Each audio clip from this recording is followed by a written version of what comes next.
Just into another small fish now. I'm here today on a stretch of the River Yare. This is the Beauchamp arm stretch. Yeah, beautiful little roach. And it's run by the Great Yarmouth and Norfolk Angling Club. They have matches here every week which I fish. And I'm going to fish today a bit of work on the pole, short pole, and then perhaps on the feeder as well. So a little bit of each. At the moment I'm only fishing, the tide's running out, and I'm fishing at about 6 metres to hand, single caster on the hook, 3 gram float, just dropping it in line with the end of the pole, and then putting a small ball of ground bait with a few casters in it, just on my pole tip, and running the float down. The tide's fairly fast at the moment, so that's why I'm fishing close. There's a good pace, probably also about 8 or 9 foot of water close in as well at the moment. Just running the float down. All different sizes of roach, but when you're fishing a match here, you probably need to catch 200 of these to 200 or 300 for £20. But it's great fun. It's almost like a ball of ground bait every cast in. And the closer, I always like to get the fish as close as I can because it's quicker. As long as they're feeding close in, your feeding is then more accurate. You're not so far out, so there's not quite so much pace. The further you go out, the more pace there is. I'm just dropping that 3 gram float straight down there. I've got a 16 hook on, 16 B512 single caster. Just running it down. But every run through is a fish. I lost that one, and the fish you lose are normally, would you believe, perch, because they've got a very hard mouth. Even though you strike fairly hard, you don't always hook them properly. So usually if you lose a fish, well, I just lost a, which felt like a good fish, but that would have been, I reckon that would have been a perch. But it really, the river is alive with fish. It's a bite every put in. And they usually feed. Also needs a ball of bait every put in as well. And I'm running the float down, watching it. Holding it back a little bit, not too much, but just every now and again, just holding it back. Looking for the bite. There's loads of bites. A lot of small fish here, small dace. Really all sorts on this river. I dropped it back in and got a bite on the drop.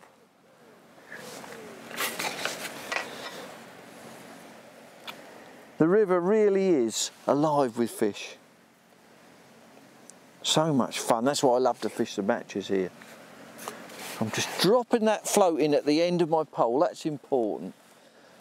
And usually the more, once you get the feed going in, then the more bites and the bigger the fish get. Later on in the year, you can catch some cracking roach here. Sort of, can catch them over £1.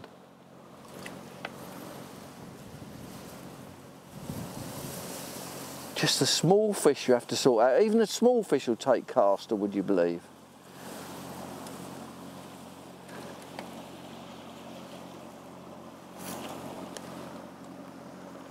Because usually almost every put in you get a fish.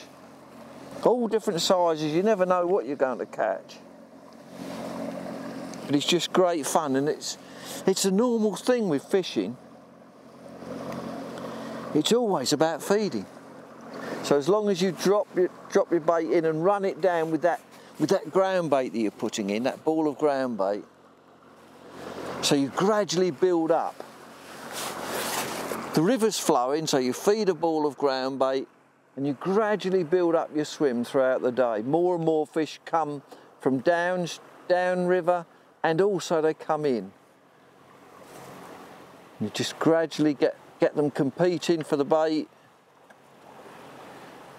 Then they're easier to catch. some really, really tiny ones. But I don't worry. At the start, usually smaller fish, and then they gradually get bigger. This is typical of pole fishing. And I'm fishing to hand because it's quicker. As long as the fish are in close enough, you always need a bit of line when you're fishing a river. You need a bit of line to run down. It's no good having a tiny short line that like you'd have when you're carp fishing. It's no good. You've got to be able to run your float through in a straight line. So for that, you need a bit of line from your pole tip to your float.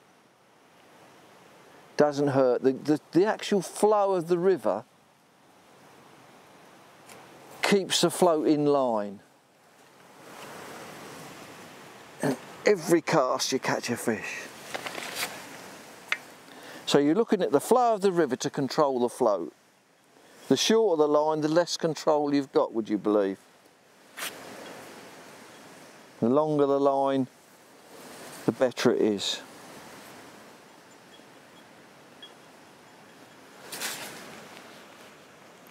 Just a lovely way to fish.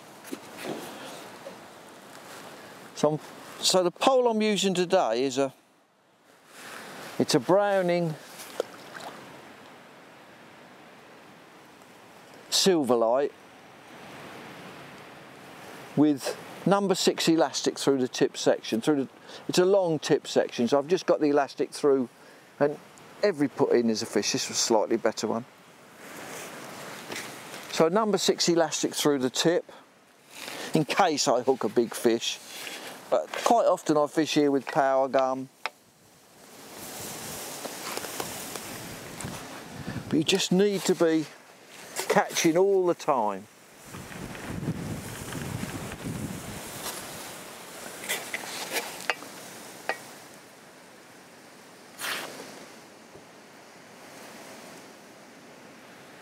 Important to have quite good casters, biggish casters. I do make the effort and turn my own for these sort of venues. And you probably need, sometimes when you're fishing a competition, you might need 3 pints of casters.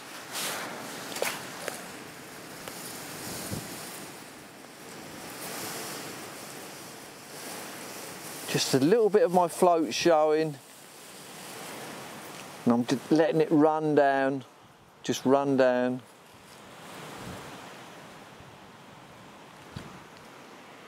And it's almost every put through you get a fish. Not very often you can go down without getting a bite. Once the fish are there.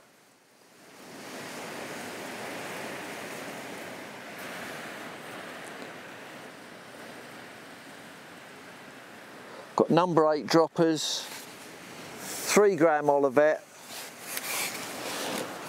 a brass inline Olivet. Squeezing that ball of ground bait hard, just throwing it at the end of my pole tip there. Bits will come off of that as you go in. There's bits come off the pole. It's really windy today. Sometimes it's a job to get a fish back if it's not weighing more than an ounce. They really are hungry today.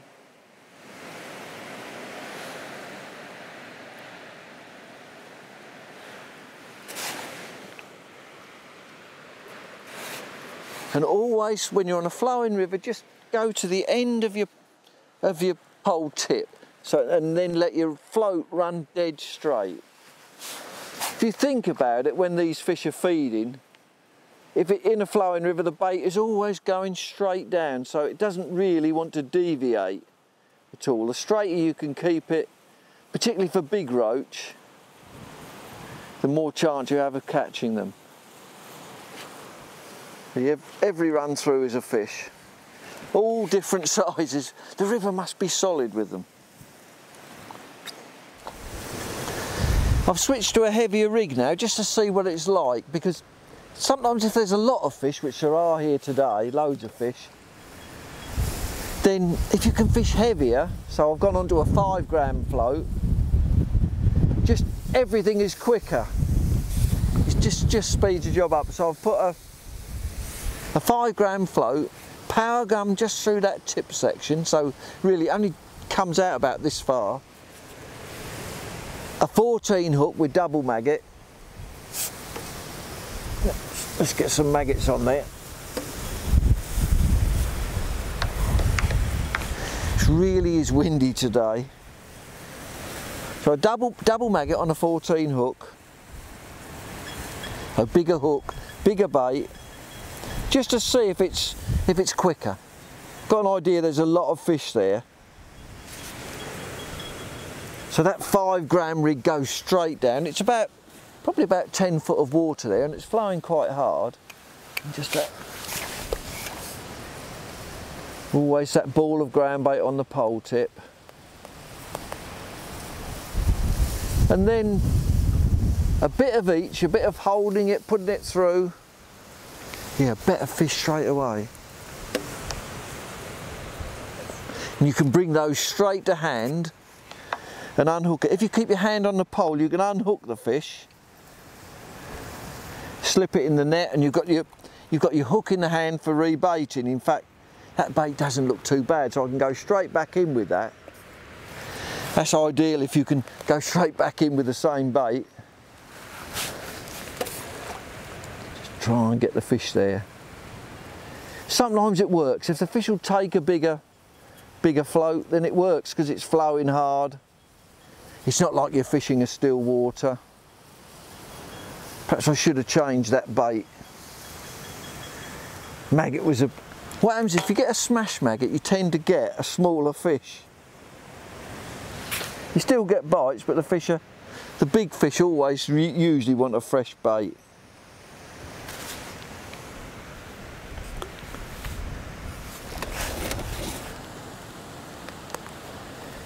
You'll notice it's always about feeding.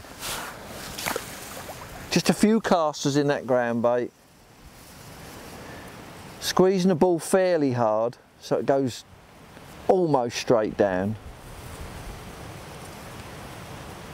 But as you feed, what happens is there's always a few bits that come off, and the bits that come off, don't worry about that, because they go downstream and they draw more fish into your swim.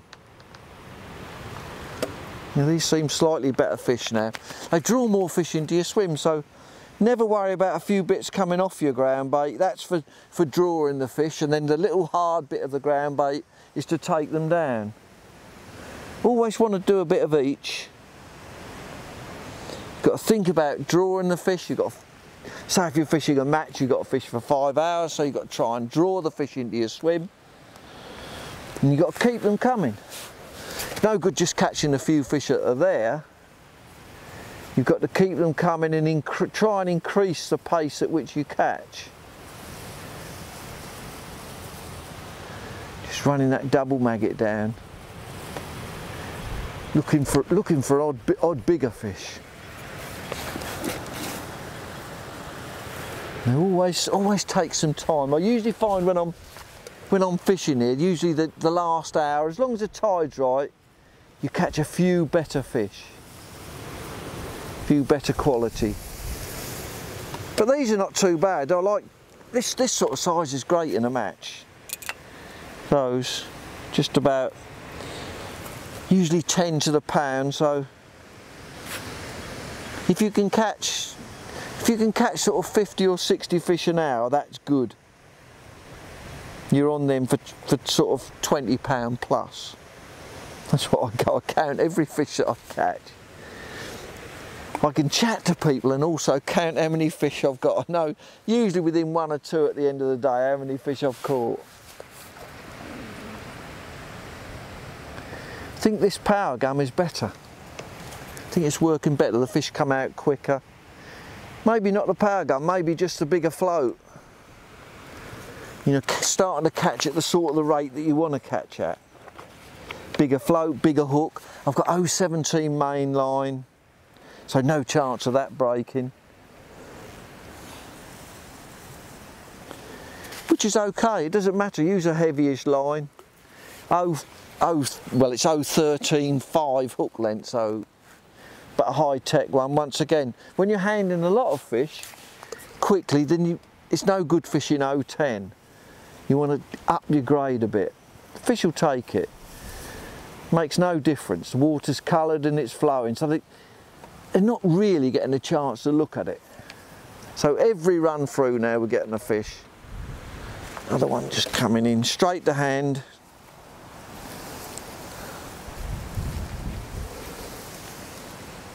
Unhook. Check the bait. I said usually if you can fish with the same bait, that's good, but can't always do that.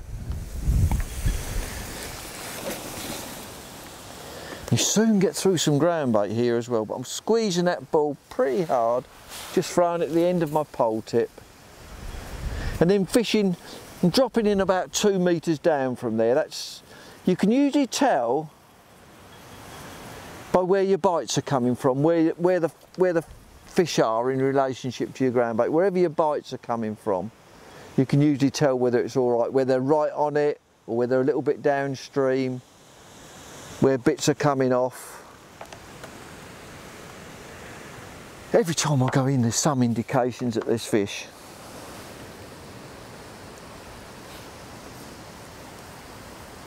Got a little trick that I use sometimes when there's lots of fish and I'm missing bites, and I hook the maggot through the pointed end. Just leaves more hook show, and you tend then not to bump as many fish.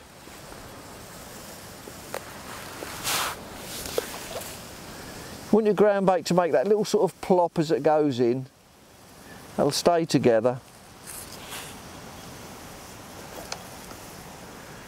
Yes. He's good fishing. I think this power gum's working better. But not so much the power gum, probably the heavier float as well. Bit of the heavier float because it's getting the bait, and I'm fishing double maggot, not caster, so. But I like to swap between the two. Sometimes there'll be a big fish in your peg and it'll only want caster. But these sort of size of fish, they sort of take maggot just as easy as caster. I've shown you how to catch fish on the pole. These are quite good stamp, these, I like these. Let's go and see if we can catch on the feeder.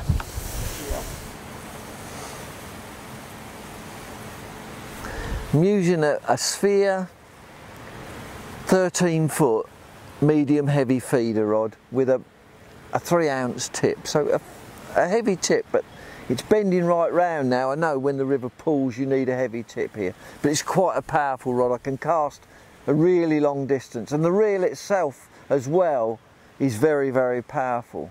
It's a Black Viper, it's an 850 FD front drag, that means, but it's a really powerful. Every turn of the handle it takes in 1 metre,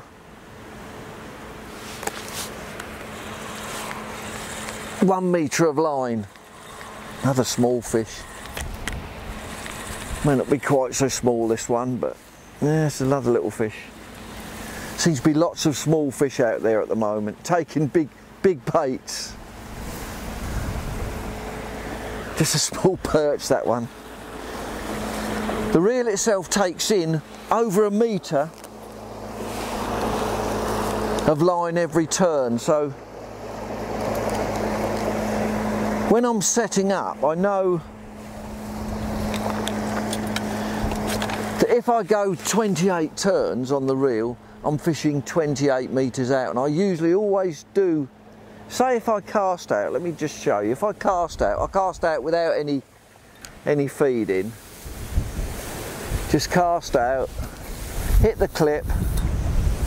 So to get the distance, once I've hit the clip, I just count the number of turns as it hits my stomach. So 1, 2, 3, 4, 5, 6, 7, 8, 12, 13, 14, 15, 16, 17, 18, 19, 20, 21, 22, 23, 24, 25, 26, 27, 28. So I know that I'm fishing 28 metres.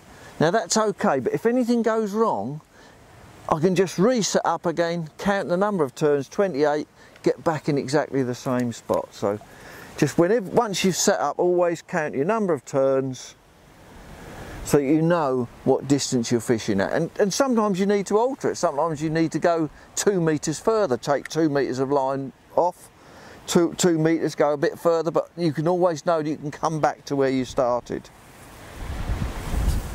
When you're fishing a flowing river, you just have to be careful on the cast, because I'm using line, I'm using 0.24mm line, no braid today.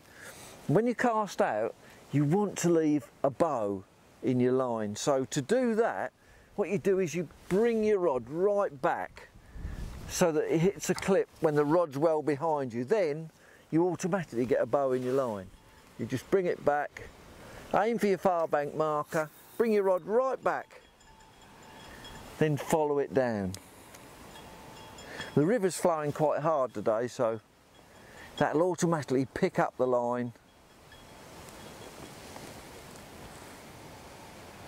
In days gone by, before we thought about clipping up, we used to cast out and then pay out line to hold the feeder in place. But to make sure the feeder gets in the right spot, if you hit your line clip, pick a marker on the far bank, then automatically you will get in the same place every cast.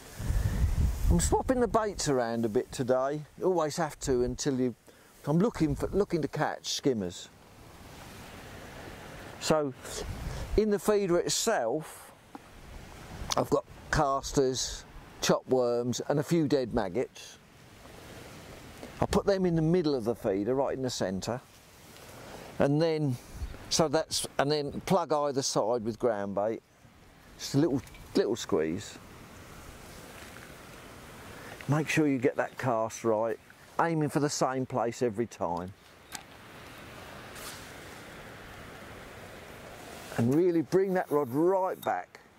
Plump. And the feeder goes in more smoothly as well. Follow the feeder down, watch the tip. Often you can get bites straight away. Now I've got a bite then, but I'm sure that's just a little tiny roach, like a little flicker.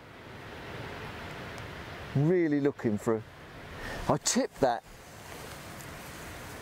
hook bait with a maggot, 2 bits of worm and a maggot, so probably that might well have been a roach.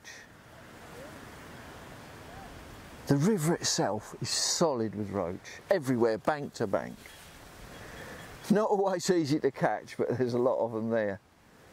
Of course, hard to catch small roach on a big feeder like I'm fishing.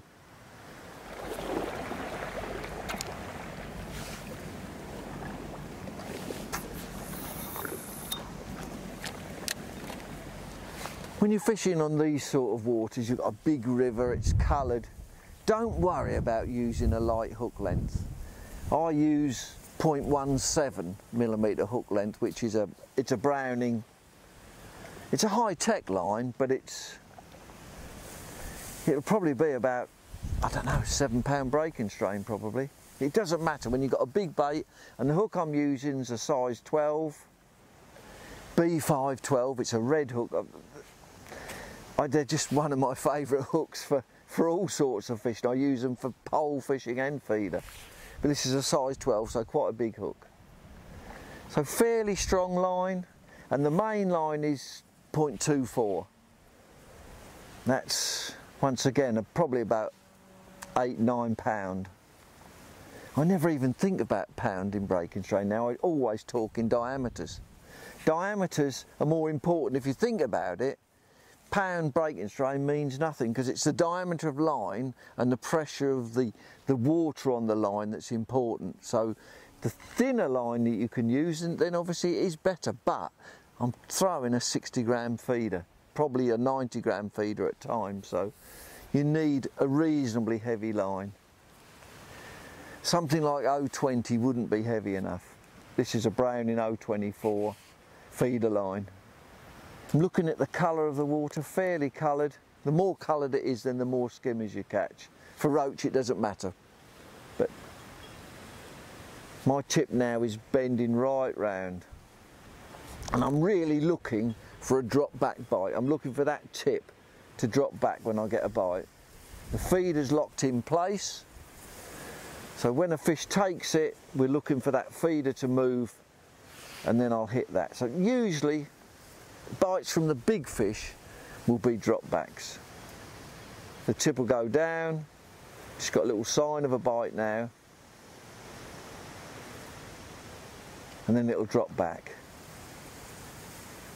This is a great fish to finish up with. I've shown you how to catch on pole and feeder today, but this is just a good quality roach. This is what happens as you get to the end of the session, but I think I might have to net this one. Don't usually net anything when I've got power gum in the tip, but I'll net this one. A beautiful roach. Nice one to finish the session with. And it's lovely. If you can catch those, this is the place to come. The River Yare, Beauchamp Arms, beautiful fish.